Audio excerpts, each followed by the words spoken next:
Burnley scored in the last minute.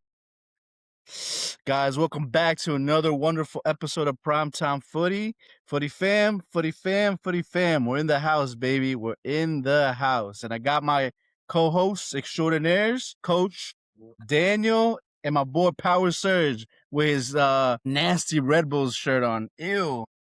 Bro, what you mean, bro? In We're honor of the celebrating the MLS. MLS starting, big dog. Yeah, well. We back, baby. Tailgate or no tailgate? Are we tailgating or what? I'm with it, big dog.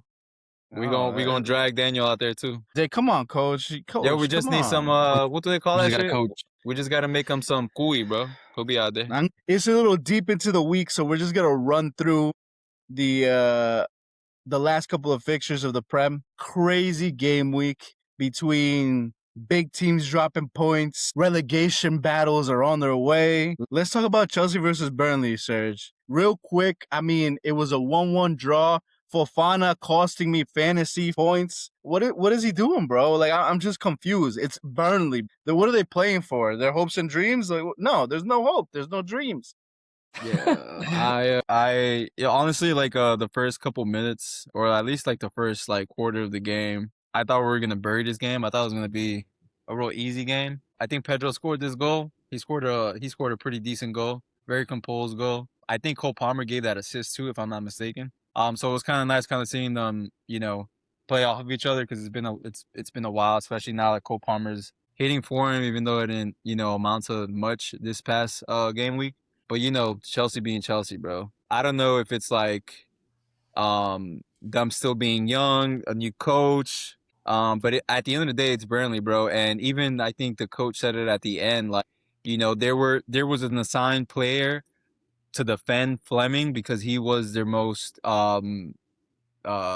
dangerous person who can score a goal, and they just completely missed the assignment. I just think it still shows immaturity. I think it still shows that Chelsea still has a long way to go. Dropping points against Burnley is never fun. We should have never dropped those points. And especially at the time that it came, and I think it was like the 97th minute, literally like one of the last plays of the game. It was I don't even know what to say, man. Like, it just left me very like exhausted with this team. When you think that they're gonna go on the roll and actually look like they can contend for something, they just lose against the Wolves. They draw points against a Burnley. They draw points against a West Ham. Like, it just the thing about Chelsea is that I always like to say, bro, they play like Honduras. They show up for the big games, but they always drop points against like the fucking nobody. So it is what it is, bro.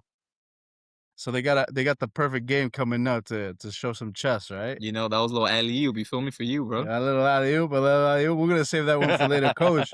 Coach, what are your overall thoughts? I mean, you don't have to give us play-by-play, but what are your overall thoughts? Because I think the last week we spoke about the fixture list and how Chelsea's fixture list is a little bit more dense than maybe a Man United's, maybe than a Liverpool's. And given the squad, what they've invested, even after that financial report that came in today, shouldn't they be doing a little bit better? No, yeah, 100%. But again, it goes back to what Serge was saying, the experience. This is a very, very young team. If I'm not mistaken, it's the youngest team in the Premier League. Like, if you do the average of all the ages. So, with so many red cards that they keep getting every game, almost every game, you can tell like there's lack of experience, lack of leadership. Someone in the dressing room, someone in the field to literally remind everyone, hey, like, get your shit together. Let's settle this down. It's Burnley. Like, let's get a couple of goals right from the get-go and then control the game. But like, they got that one goal in the 4th minute, and then they had some possession, some shots, and then towards the second half, that red card happened. And then the coach, I think, he's also inexperienced. He decided to be more defensive and take out Palmer. But when you're playing a team like Burnley, like, hey, maybe, you want to add a defender, but take somebody else off. Maybe take one of your center mates. Maybe take one of your defensive mates. No reason to start parking the bus so early in the game, a team like Burnley. Yeah, that's a good point. So again, like, the inexperience. I think that's a really good point. I think it would have taken a lot of courage from a young manager to make that wise decision, because you got to think about it. Like, when you go man down in the Prem, it doesn't even matter who you're playing. You feel that pressure of being a man down. In hindsight, yeah, that will maybe would have been the right choice, especially when you have a Palmer going out. It's basically like your equivalent of Salah going out, right? Like it's your best player, he's there in clutch moments. So maybe you're right, but I think hunkering down Chelsea, I think the ideal was to counterattack in essence and maybe try to nick a couple of I mean, goals. 4 out of the 5 subs were all defenders, bro, which is kind of insane. Yeah, Even they though they literally were part of man the bus. down, yeah, even if they were And you're man down, home too. yeah. You think he gave up mentally? Like you think he gave up? Like he was like, The coach? yeah, and I he just was think like, it was I think let's it was not just lose this inexperience. game. No, I think, but hear me out. I think he gave up in the sense that his idea wasn't about winning the game anymore. His Yeah, idea was no. about not losing the game anymore. You know what I mean? Like, Yeah, I mean, okay, we gotta see what's going on because they scored. To be realistic, they almost saw it through, right? Like they 3rd minute or 97th minute, they almost saw it through. We're only having this intricate conversation because they didn't see that like a 1-0 through, right? They had basically about 15 to 20 minutes with 10 players. So I mean, if they would have gone through and won the game with 10 men, we would have been talking about a different Chelsea. But I think given the context, given who they're facing next, it doesn't bode well for them, and it puts them in a weird place uncomfortably. But I do think this Chelsea team is the type to be like they're gonna be up for a fight and they're gonna want to show some chest against their next opponent, whoever it is. They have to. They have to. Yeah, which is fine, right? Which is what you expect. All right, let's move on a little bit to Newcastle versus Man City, which was kind of it was a good game. I think Newcastle gave them a decent game given like their terrible form lately. So just for anybody listening, I'm gonna run through the lineups of both teams. Donnarumma in net for Man City, Ait Nori, Gehi, Diaz, Nunes, Rodri, Silva, O'Reilly, Marmoush, Haaland, and Semenyo. Against Gordon, leading the line, Alanga, Ramsey, Voltamade. In midfield, not a striker, Willock, Donali, Trippier, Dowie, Byrne, Hall, and Pope in net, which ended up being kind of like a tasty game. I don't think Newcastle was ever going to get over the line. Man City had too much quality. And, as the weeks have gone by, and Ait Nori came back at the perfect time, I feel like, for his team to save them. This back line looks kind of established now, right? Like between Diaz and Gehi, like Serge was saying, that looks very powerful. That triangle of Gehi, Rodri, and Diaz looks like it's gonna try to take them over the line. I think for me, where they're gonna fall short eventually is with Bernardo Silva and O'Reilly and even Semenyo, because given the and let me no hear me out. Let me land. Silva is old, bro. My Silva boy doesn't flying have the high, boy. legs. Nah, Silva doesn't have the legs anymore for it. And as they get deeper into the competition, they don't have a natural replacement for him, so they're gonna struggle. In terms of Semenyo has not played that many games for Bournemouth. High pressure games, right? He's not used to that level. I think he's gonna trail off a little bit, and we're gonna see that soon. Nori, I think, came back at a perfect time, and he's gonna be okay because given the context of his season. But overall, there's going to be a lot of players that need to step up here realistically for them to keep their form.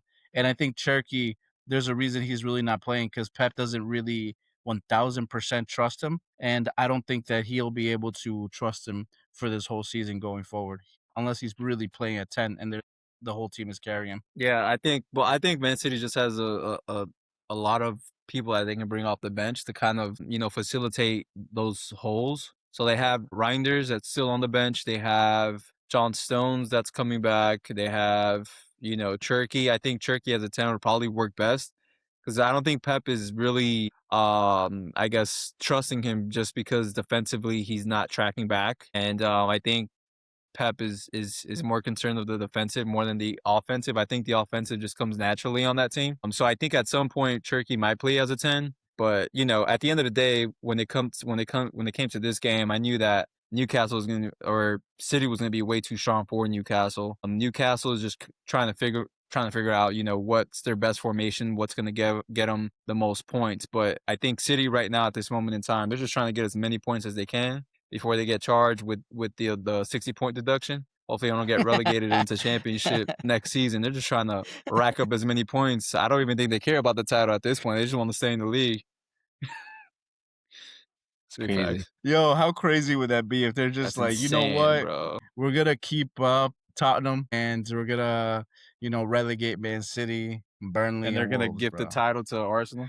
Whew. Can you imagine? Now Arsenal just gets handed over the fucking trophy, bro. I wouldn't How would like you that. feel? That's not. How would that's what I I'm don't saying. like I that. wouldn't. Yeah, as that- at the end of the day, justice needs to be served. Yeah. If they're found guilty, allegedly they're guilty, right, of breaching a lot of things for the last couple of maybe like the last decade. So there has to be justice, and essentially what they're saying is that there's an asterisk on all of their championships, and that's a big deal. But for us to win it like that, I wouldn't like that. It's not. I would it's not- want that. I it's would not want ideal. that to kind of hit in the summer. Like just go ahead and let the season play out.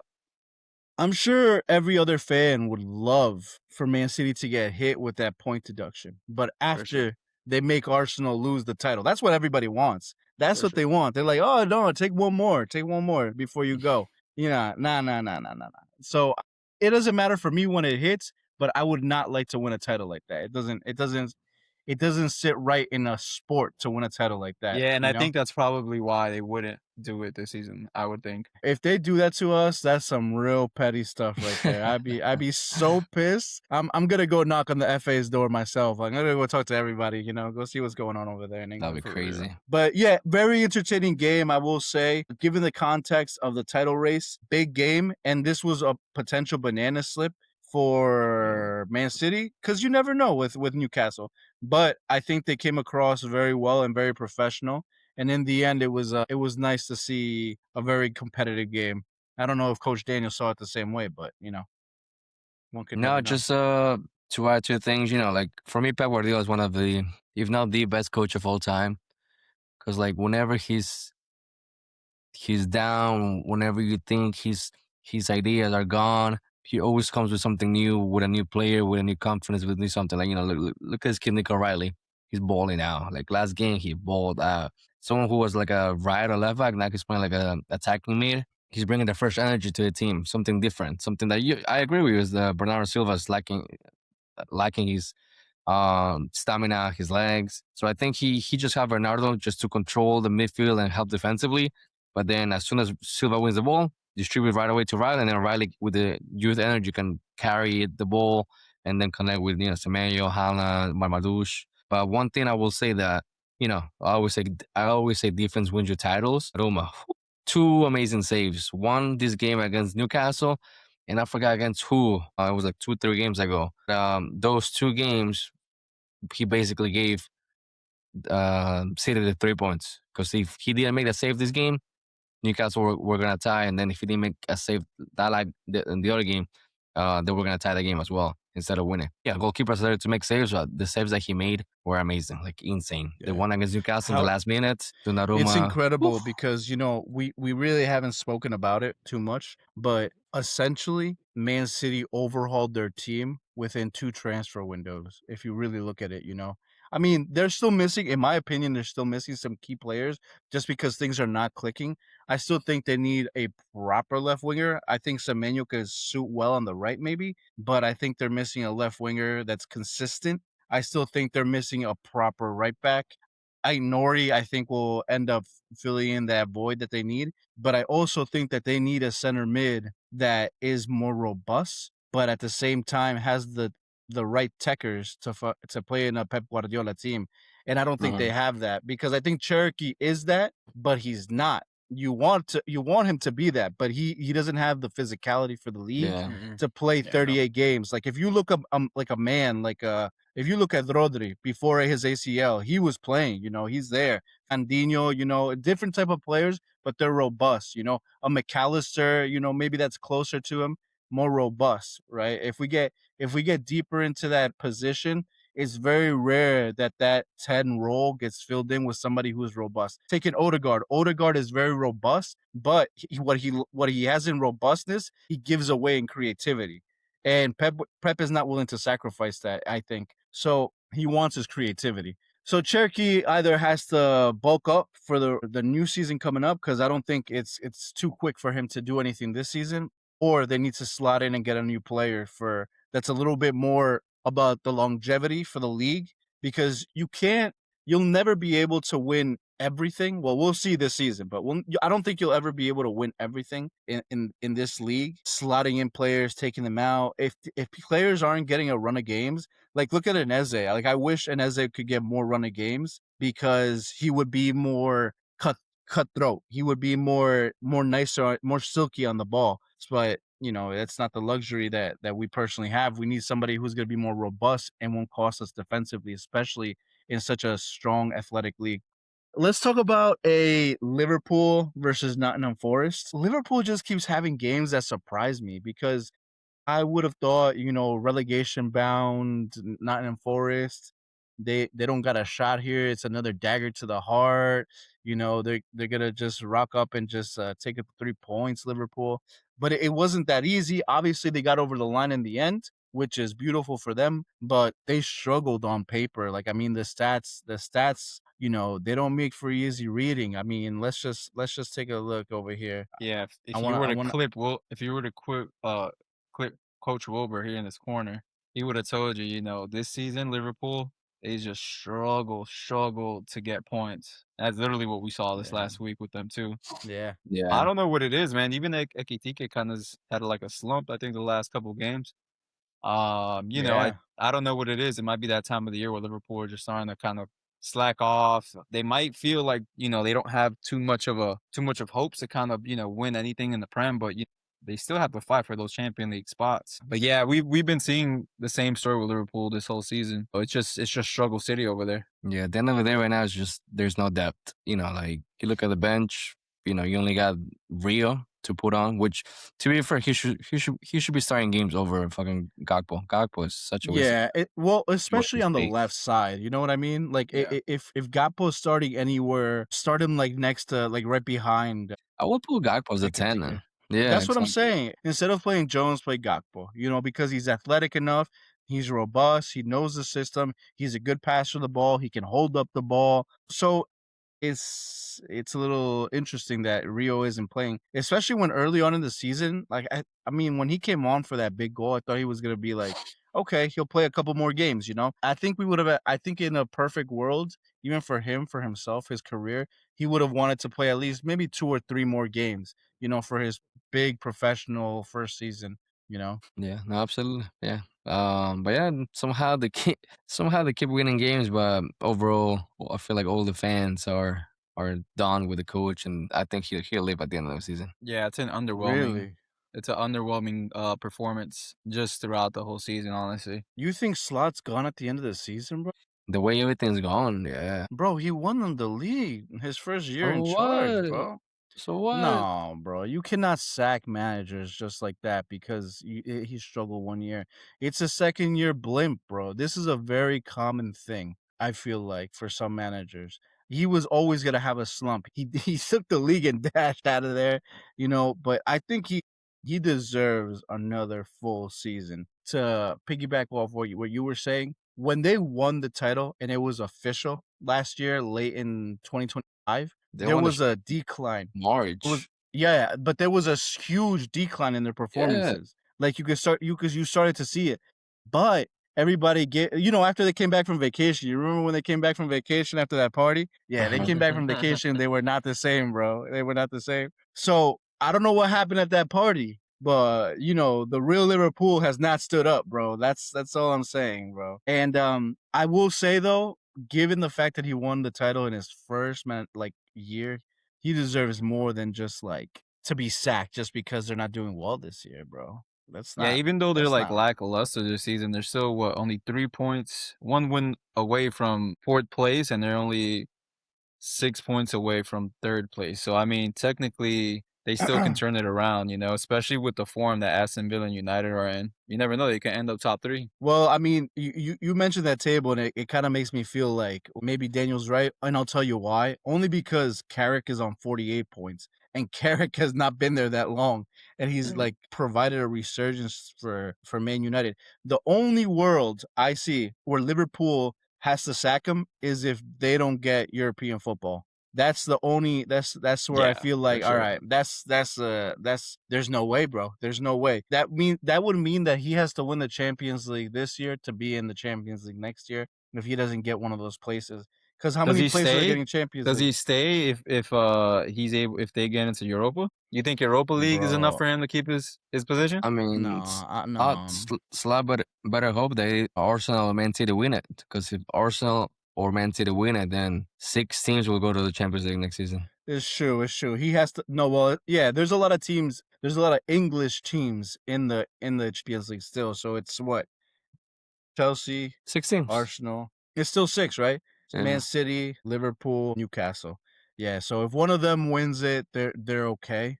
But you don't want to be rooting for that. I mean, it's not Yeah. a bad record the last 5 games. If you look, it's a 1-1 No, 1-0 like, win to Forest. on paper, it's great. It's just the way they've been performing on the field. Performance, Mm. yeah.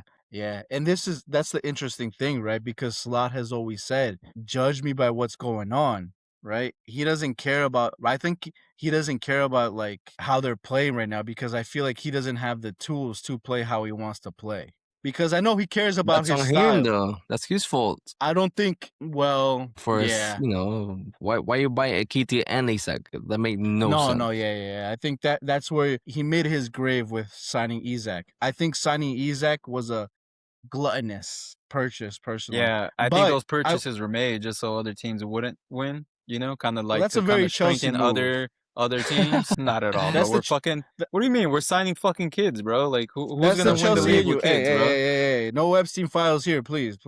My lord. Nah, but Beep. it's actually very common. So you remember, who was it? What? That's like 2008 you're talking about. Yeah, no, but I think buying 2 strikers, I think they were trying to echo the spirit of Luis Suarez and Andy Carroll. I don't know what they were going to get out of that, but, you know. But yeah, I think it was a gluttonous purchase, buying Isak. Maybe it was unnecessary. I mean, hindsight, it's for sure, you know, gluttonous move. They didn't need him. Yeah. But could you imagine no, Isak I think- comes good next season? Like if he just comes back and just starts scoring like crazy? We can say that now. It'll be- I mean, because Yeah, but- in theory, you know, Isak has been just injured. You know, he's been injury prone. But if he's been healthy, you know, it might have been another story. In my opinion, when he was there, he didn't look good in the team. Like they were struggling to. Yeah, but I mean, like gel. he didn't have a preseason with them. You know, he didn't have any time really to gel before he got injured. So maybe a full It's preseason really- might do him some good. It's really sad because like it's a really injury prone player, and I hope that he does come back and hits the ground running, just for his own sake, because he looked lethal in that Newcastle team. Like he looked, wow, proper. All right, let's move on to the big game of the weekend: Arsenal versus Tottenham, the North London derby, the greatest derby in all of England. That's it, baby. hilarious. Nobody cares about the game. Did you guys watch the game at all? No, we all knew what was gonna happen, bro. I think I did watch the first half. First half. That's all you did, bro? Well, what do you think of the game? What did you think of the game, Javi? Well, Was it a good I think- performance, or was it just, Yeah, or was for it sure. just they were just going with the motion? Bro, do you see the goals? The goals were fucking garbage. The goals were like, oh my god. Now I I didn't remember. even see. Now I remember the goals. They were horrible. nah, the goals were not garbage. I think that's all cap. That's all Arsenal like racism text. Play the clip. Play the clip. Propaganda. Nah, that's all racism cap. So no, I think even Gyökeres' goal, like where he was outside the box, that was a nice goal. That one, okay, I'll give you that. That one was nice. I did see Yeah. that goal. I saw that That goal. one was like, yeah, that one was nice. But then the other ones, they were all like Tottenham, literally, here you go, score on us, please. I don't know if I agree, but that's Arsenal's style of play, though. They're like boa constrictors. They want you to feel that type of pressure and make you make mistakes. That's the style. That's what they do. That's crazy. Overall, I think the beginning was pretty even. I think it was a nice little chess match. I think as time progressed, you could see the difference physically within the teams. And what I mean by that is that Tottenham, by the 55th minute, you could see that their legs were basically, in my opinion, gone. And it looked like they had been like focusing, and this is the first time they focused in their life. You know, when that muscle is just tired after a while, you just can't go no more. Yeah, I don't think they were drilled enough to play this team for the intensity that they provided from the beginning of the game. The first 45 was a very intense part of the game. And then after that, Arsenal's dominance just showed based off of their athletic ability. So, I mean, overall, I think it was a great game for us in terms of like what we saw. There was always the moment, like you have to you have to put it into context. Arsenal's coming back from drawing 2 back-to-back games against teams that are nobodies to us, right? Like they're not nobodies, but it's Brentford and Wolves, right? Odds are these 3 teams. Brentford's a better team than Tottenham, right? Wolves is not. Tottenham's a better team than Wolves. Let's be realistic. So, as a collective, there has to be an understanding that okay, there is a chance here that this could be a banana slip, right? But overall, it just ended up being light work lane, you know, all over again. I think the only banana slip would have just been like a new manager bounce. I mean, you can't. I think Tottenham at the end of the day really only had a solid 45 minutes in their legs. I mean, they're playing with the reserves right now. No, I mean, they obviously do have their best 11 out there, but it's not like they can go and sub out. You know, I mean, look at their bench. They had like they had like players that we never even heard of on their bench. I mean, everyone's injured. But however, I think they put up a good fight for the first 25 minutes, especially scoring right after Arsenal. I mean, I think Gyökeres was the first one to score, right? Or was it Eze? For the first goal that came, you know, I was like, all right, well, Tottenham was playing, you know, just for the tie. I don't think they were really trying to play to win the game. But, you know, when they came back and scored right after that Eze goal, I was like, all right, we might have a game on our hands. But I just think, you know, after that second goal, I just think the fight was over. I don't think that they could have come back. Even though I think Mulani or Mulani, he came back and thought he scored another brace for himself. I think he was called offsides. Push, and you know, push from behind. But yeah, the push. Oh yeah, I forgot about that. That's a whole nother thing right there too. But you know, I think after that they were just like, you know, it is what it is. You know, it didn't have any more fight in them. I think that kind of just like took the air out of their lungs. At the end of the day, Arsenal went in. They did what they had to do. So kudos to them. But at the end of the day, it was Spurs, bro. So you can't really say much. Yeah, bro. Yeah, I think I don't think that's. Look, listen, at the end of the day, you got to beat who's in front of you. I think it's a great win. It's a London derby. It matters to the fans. It's like it's like playing your neighbors. You want to beat them. You want to be able to have bragging rights. And the game is important to the fans. If they would have gone there and drawn that game against a relegation-bound Tottenham, there would have been uproar. Mikel's head would have been on a stand. Oh my god. There's no world where if anything but a win happened, there would have been uproar. I promise you. We'd still be talking about it. So the win was a massive win. I think you always have to beat your local rivals. Yeah, no matter what, you got to beat your local rivals to assert dominance in any city. You have to beat them consistently. And that's what Arsenal has done in London derbies. And we have another one coming up. And it's going to be another hard-fought battle. So up the Chels, baby. That one will be a real derby. Come on, Gunners. Let's go. This is the real London I was derby. going to say that. That one was a real game. Not like fucking... I don't even know if it is, Daniel, to be honest with you. But we'll see. What you mean? We'll find out. Arsenal Tottenham is like Real Madrid against Rayo Vallecano, bro. Yeah, but you still lose to Rayo Vallecano. Yeah, but sometimes. No, that's absolutely.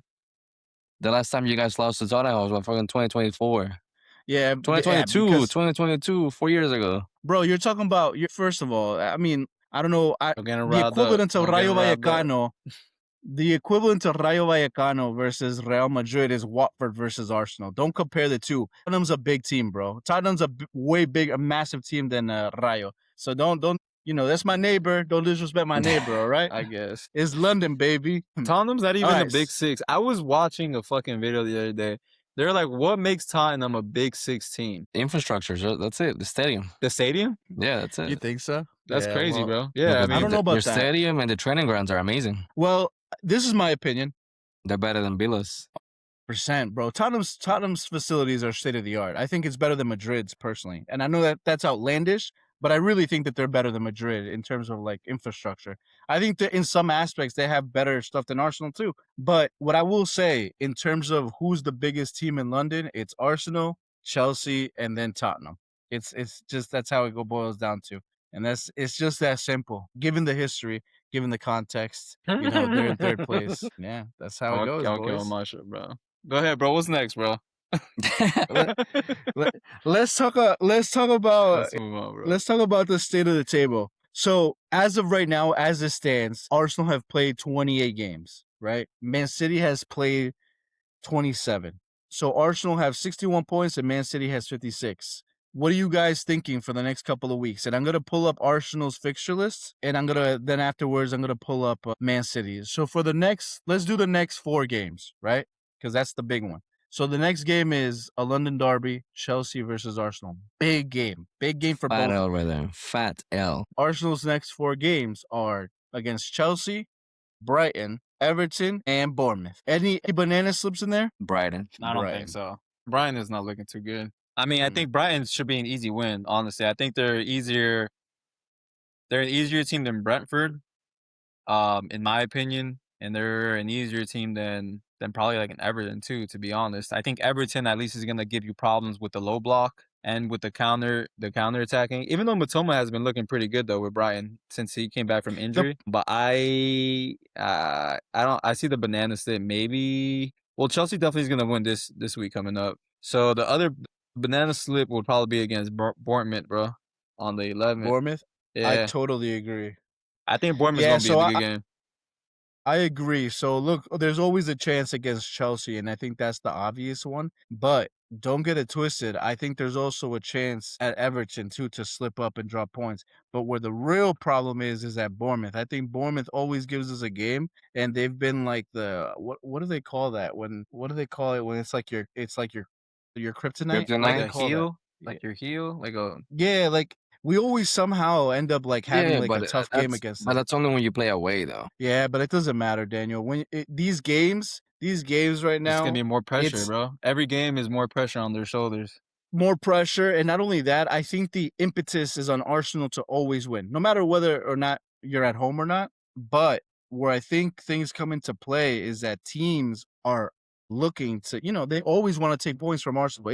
It's like extra bragging rights when they want to. They're the league leaders, so I think it's extra bragging points, and especially because it's banter.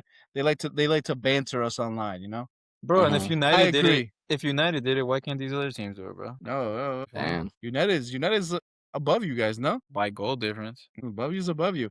All right, so let's look at Leeds. So City's teams next 4 games. It goes like this: Oh no, 3 points. Leeds, Nottingham Forest, West Ham, and Crystal Palace. I mean, those look like layups to me. I don't know about you guys, but Yeah. those It's like a look like relegation layups. battle.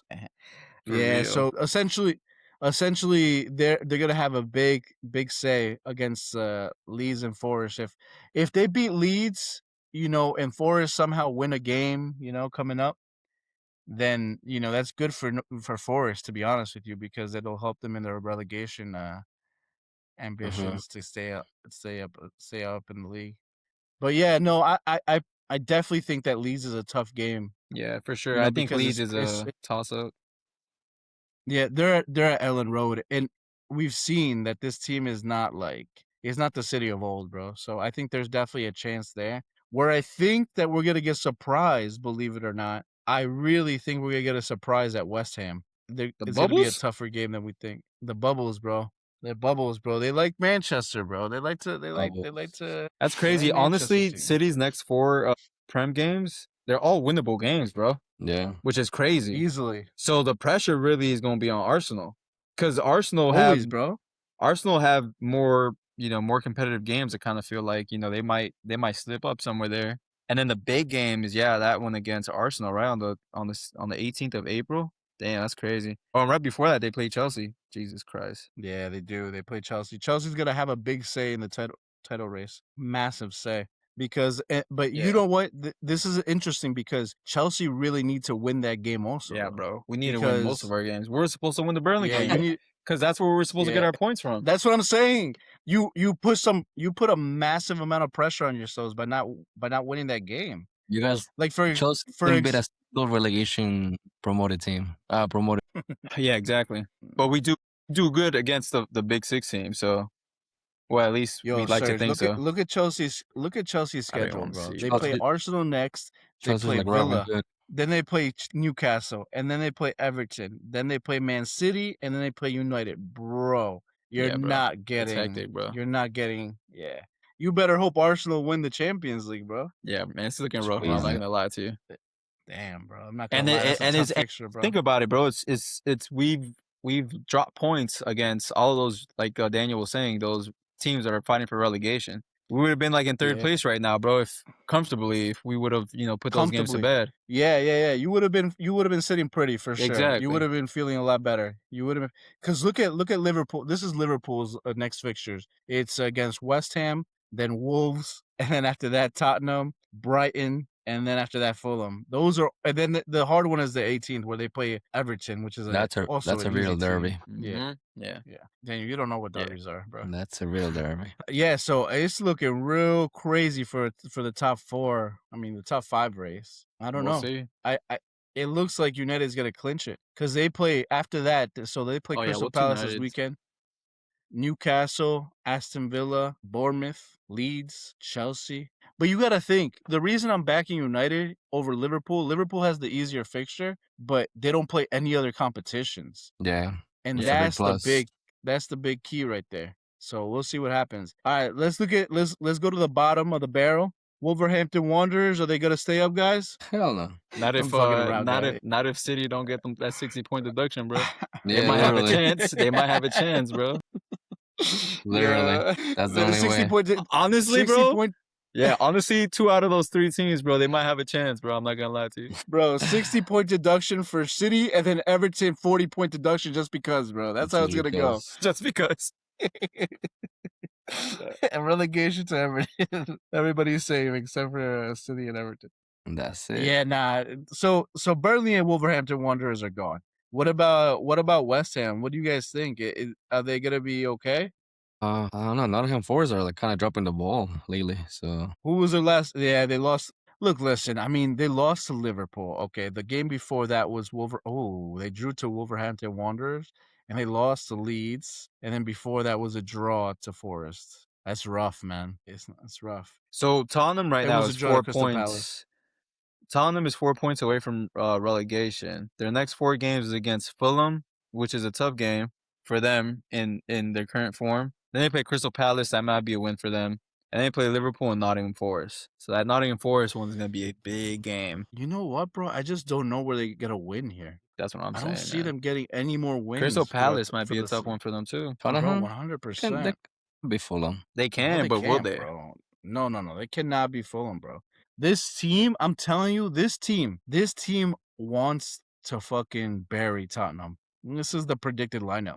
Look at how many Arsenal players you have here. Iwobi, Smith Rowe, bro. Yo, you have Sessegnon who got booted from Tottenham. You know how badly my boy wants to see them relegated? Probably not, but that's crazy. Nah, I will say this team on paper should not be competing against Tottenham. Like, I mean, Fulham has a fucking squad. They really do. But I still think Tottenham's team is better, bro. I think Tottenham's team is better, but the coaching is better on the left side. The longevity of the coaching, Marco Silva has been around. He knows what the league is about. Silva. And that can't be taken lightly, bro. Yeah, bro. So I don't think, and I do think that this is gonna be a tough game, bro. I don't know if they come out of here with 3 points. I think it'll be a fun game to watch for sure. Yeah, when is that? 10 a.m. Sunday? I might watch that. You never know, bro. Marco Silva might be your next. You talking to me, bro? Yeah, bro. What you talking about, bro? You have a PE teacher. I don't know, bro. Arteta might be gone, bro. That boy hanging on the thread right now. Yo, let me ask you guys something. If he wins the quadruple this year, does he stay for you guys? I don't even know why we're having this conversation. The quadruple, bro? Arteta. You're crazy, dog. What are you on right now, bro? He's not sober. What kind of question is that? Yo, kids, don't do drugs. This is delusion, bro. We talk about this every week, bro. These Arsenal fans and their delusions, bro. Delulu Max. Yo, if he wins the quadruple, it's crazy. If he wins the quadruple, I think he should walk. I think that's it. There's nothing you could do that would be better than that. If he doesn't win anything, I think he should walk. So either way, I think he should walk. What does he need to win in order to stay? Like, what's the bare minimum he needs to win? I think for me, he would have to win the league. Yeah, the league needs to be for me, our bread and butter is the league. And then if he gets a cup, he gets a cup. But if he wins the league, I'm satisfied to stay. but I need to see more than that, you know. So even like a FA Cup wouldn't do. FA Cup is not enough. Just one cup? No, bro, absolutely not. After all I this agree. investment, 6 years, it's not good enough, bro. Yeah, I agree. It's not good enough to say that you're just gonna win one FA Cup and keep it pushing. Even if it's Pep Guardiola, you're going up against the most, powerful, most tech savvy manager that there ever existed. No. I don't All right. care. So what about this? What if he wins your first European Cup? He wins the Champions League, but not the Prem. Oh yeah, Build him a statue, bro. Nah, I'm Build not him a even statue. joking. Build him a statue. next to Wenger. Yo, build him With a the light statue, bulb, bro. bro. With the light bulb. Give Holding the light bulb. Give him Yeah. a statue with the light bulb, bro. He's That'd guiding be us epic, the right bro. way, I ain't bro. gonna lie, bro. That'd be epic, bro. That'd be epic. If he built, So if he wins us either our the first, Prem or the Champions League, he has to win either or. yeah, in he order has to to win stay. either or. Otherwise, I think he has to walk. And I think, yeah, no, Yeah, that's I what I agree think. for sure. Yeah, no. It's been too long, bro. It's not, and there's been so much investment. Like, yes, he's taking. Look, I don't want to sound like arrogant, because maybe I shouldn't ask for that, but he has taken us from a far place. But in this generation or any generation, a team makes history in sport when they're winning titles, and he has to write his name in history. He has to write our name in history. You know what I mean? As a fan base. So, or somebody does. Yeah, because what is he gonna be known for? Yeah, but that's what the fans demand. That's what the ownership demands. We sure. expect to see that. And my boy Kroenke didn't get the Super Bowl this year with the Rams, so I know my boy is thirsty for something, bro. He's over here. He needs a return. He needs a return on that investment, bro. Yeah, he needs Aren't a they return gonna on that host? investment. I think they're hosting What's next up? year though.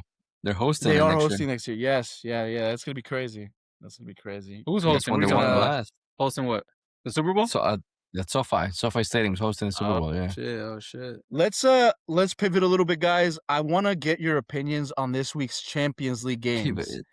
Pivot. We had a couple of playoff games. One major upset, I would say, and then the rest of them were kind of almost expected names that went through. But give me your thoughts on the Champions League. A good shit Baila, from. Vini, baila. Well, yeah, that too. But Bode Glimt, I saw that game against Inter. That game was insane, bro. Honestly, like I don't know if it's that Bode was that good or if Inter were just that bad. Bode, obviously, you got to give them credit because they've been the underdogs. They've been the David and Goliath, bro. They've been shooting for the Literally. stars. So it's been great to watch, and I'm really happy about that Cinderella story. But somewhere else also was Atalanta against who did they play? Dortmund. Yeah, what a catastrophe from Dortmund. They completely gave Dortmund. I'm sorry, they completely gave the game away, especially that last play from the goalkeeper. Honestly, no one thought that Atalanta could come back from that. Nobody really did. So for them to go through, is the only Italian, I think, team that's going through Serie A. So big for them for sure. Yeah. But is Juventus going through or no? Oh no, No, Galatasaray, no. right? Yeah, Galatasaray killed it with that last Yeah. goal. Yes, you're right. Yeah. Just for everybody that's listening, so the games were Atalanta versus Borussia Dortmund, Juventus versus Galatasaray, Paris Saint-Germain versus Monaco, and Real Madrid versus Benfica. Daniel, talk to us a little bit about Benfica versus Real Madrid, because there was a lot going on with that game. Given the first leg, the racial abuse, so many things, Mourinho not coming out and putting his foot down and saying, "Oh, I was wrong," or whatever the case is, the club coming out saying, "Oh, they back up their player." Back in the play, yep. It's crazy, bro. What did you make of the overall tie? Because it ended up being something that it was not supposed to be. It ended up being something that not about sport. You know what I mean? Something bigger, something about societal issues. Yeah, no, for sure. It definitely made the knockout more entertaining, the rivalry now between these two teams. Because you have one team saying that, backing his players, saying that his player didn't do anything, didn't say anything. He just went like this and that's it. And then, you have Vini accusing him of calling him a monkey. Plus the fans, you could tell the images of the fans were doing monkey signs and noises at the same time. So, it's unfortunately, when like people are having saying in the year 2026 and this is still happening. Like I get how the Argentinians feel about it, the culture, because in South America you're used to cursing, people out and whatnot, and like it's part of the game down there. But like, now you go to different countries, it's something different. Remember when Cavani got banned for 7 games because he Correct. posted a Yeah. Twitter saying Yeah. mi monito lindo Yeah. to a black player. Cavani didn't mean to offend anybody Yeah. because Right, again, in right, South right. I America, remember that. you use that expression, mi negrito lindo, mi negro lindo. But different countries, different era, different values. He got banned for 7 games. So I do think Cristiani, whatever his name is, he's gonna get banned for like at least 5 games, just because you have to, they're gonna set an example so players don't do this again. But yeah, besides that, I think the game was enjoyable. Both of them.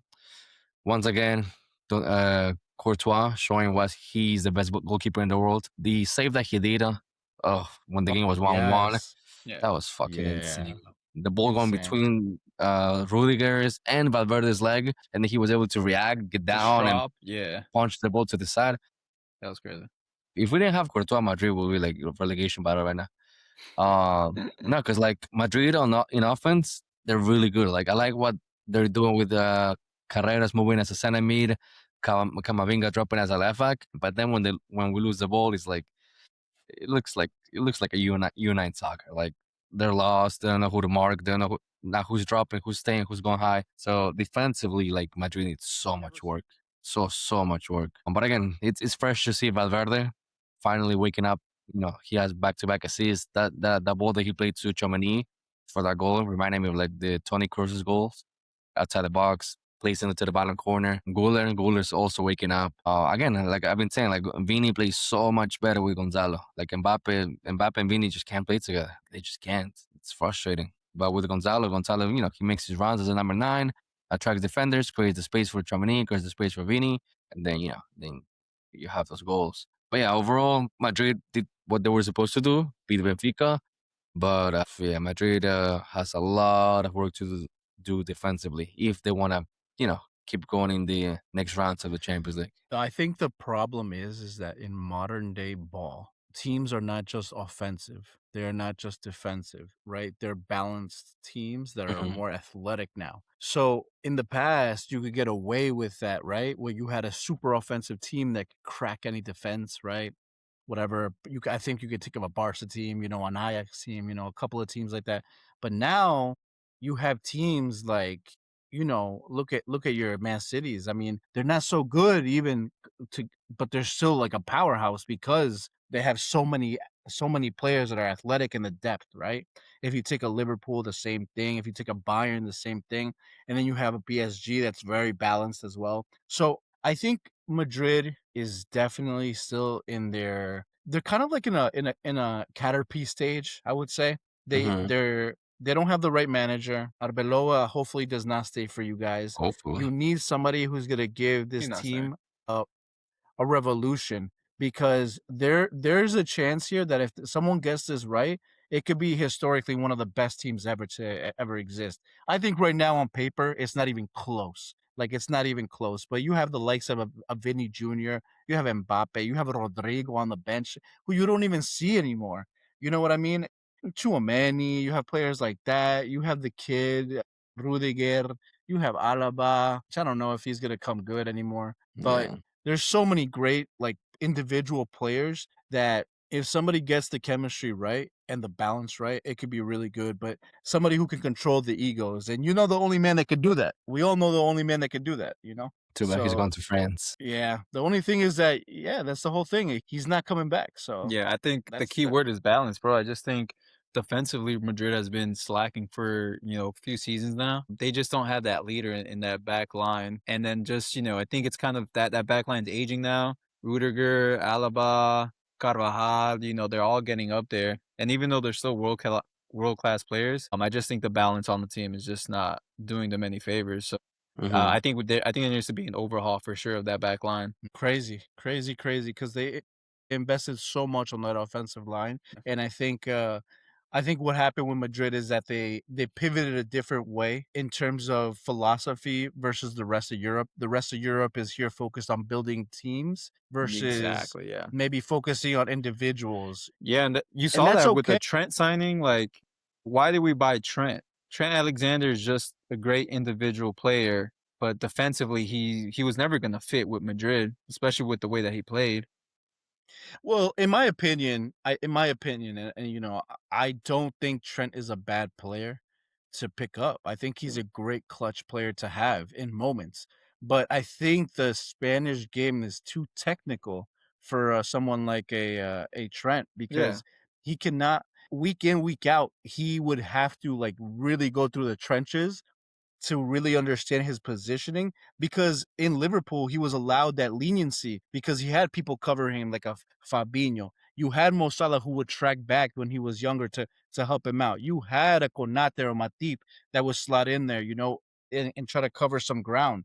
You had players that would do that. At Madrid, you're not gonna get that same luxury. You know, you are that guy that they're looking for to defend you and make sure that nothing gets get past him. So it's either a different role he has to play or you have to kind of build your defense around that because he will provide assists. I mean, you can see it. I mean, I'm sure you can see it. Yeah, He well, will provide you for assists. He'll sure, yeah. provide you a lot.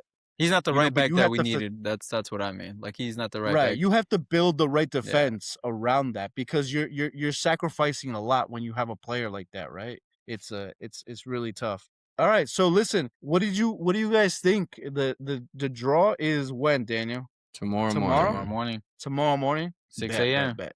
Eastern time. 6 Mhm. a.m. Yeah, so a lot of exciting things. I mean, a lot of exciting things, and I think we should probably check back in with the footy fam to see what's going on with the draw. But yeah, some of these games were really spicy. I think the biggest one was the Bodo Glint one, where we saw Bodo Glint provide this massive upset.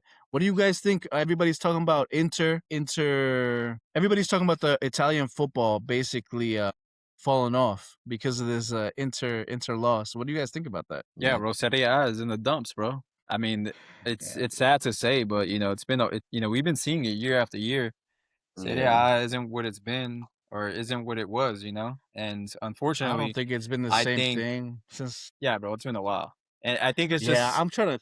it's just like, you know, like they haven't been investing in their youth and you see that internationally, right? Like there's not even like national players out there that are making like huge waves. And Italy just in itself as a country, bro, has been struggling. They haven't even made the World Cup. And they might not even make the World No. Cup this Yeah. aren't they in the playoffs too for the World Yeah. Cup? Yeah. Correct. Yeah, bro. And Correct. I don't even think they're sending on. I don't even know who they're playing. Do we know Yeah. With who they're playing against?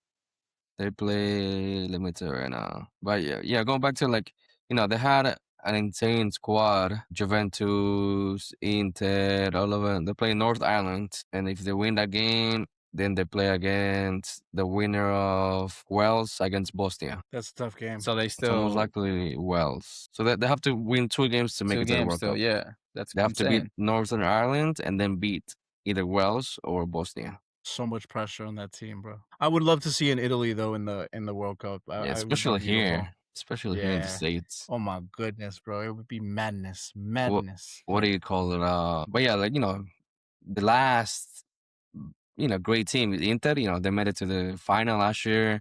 Also, they made it to no, semifinal like the year before that. The Inter has been looking good in the past years, but now you can tell like they haven't been able to buy those key players because the players that they had, all of them, just grew up. They got old, they retired, they left. Same thing that happened to Juventus. Juventus had an amazing late 2010s with Chiellini, Bonucci, Buffon, Barzagli, Dybala, all of them. But they never invested to bring younger players or key players to the team, and now they have some good players here and there, but like overall to compete in Europe, it's just not enough. Forget about Napoli, Milan, Roma. It's just unfortunately the Serie A doesn't bring as much income revenue as the other leagues, so Yeah. they can't essentially they can't compete against Premier League.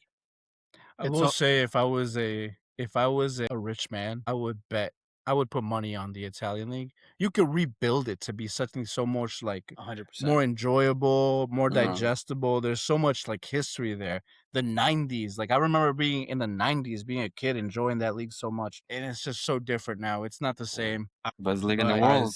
I wouldn't be surprised if, you know, you get some American investors out there in Serie A too, to be honest. Yeah. Even though It- there it are a would be- few, though, I think, isn't AC Milan, I think they're now, I know Jay-Z, Rock Nation, I think, is, Like Como, I think. No? yeah, Cuomo too, I think. Cuomo? Cuomo, yeah. I think the problem is that there's no. So early on in the Premier League, there were spearheads that were basically visionaries for what they wanted the league to be, right? Mhm. And that propelled them to be the juggernaut that they are now. This infrastructure where you have everybody and their mother watching, right? A lot of things came in, a lot of investments came in, a lot of decisions were changed, and this whole Barclays investment too. Like, but you could do that with almost any of these big leagues, and I think you could do these with the two big leagues I'm thinking about that you could do this with is the Serie A, and I think you could do it with La Liga. I think they have enough in them. But, I think it's just really tough because you need the right team to propel these ideas forward for it to gel properly. And if you don't have that, it doesn't work. And that's just the Premier League hit the mother load when they had these guys with those ideas. So it'd be cool to see the Italian league come back with its full force, just in terms of investment, in terms of football, Hopefully. because it provides something very beautiful for the game. But we're kind of seeing that with Arteta ball, so don't worry about it, Damn, guys. We bro. got you guys. Harambo. We got you guys. Guys, let's finish off big game of the weekend. Let's finish it off there. Chelsea versus Arsenal. Prediction, Serge. Chelsea's going to win this game 2-1. 2-1. Dan, hit him with the truth. I'm trying to see. I'm trying to predict. I'm trying to see the future. I'm trying to see what the gym teacher's gonna do. Is he Cole Palmer, gonna baby. park the bus?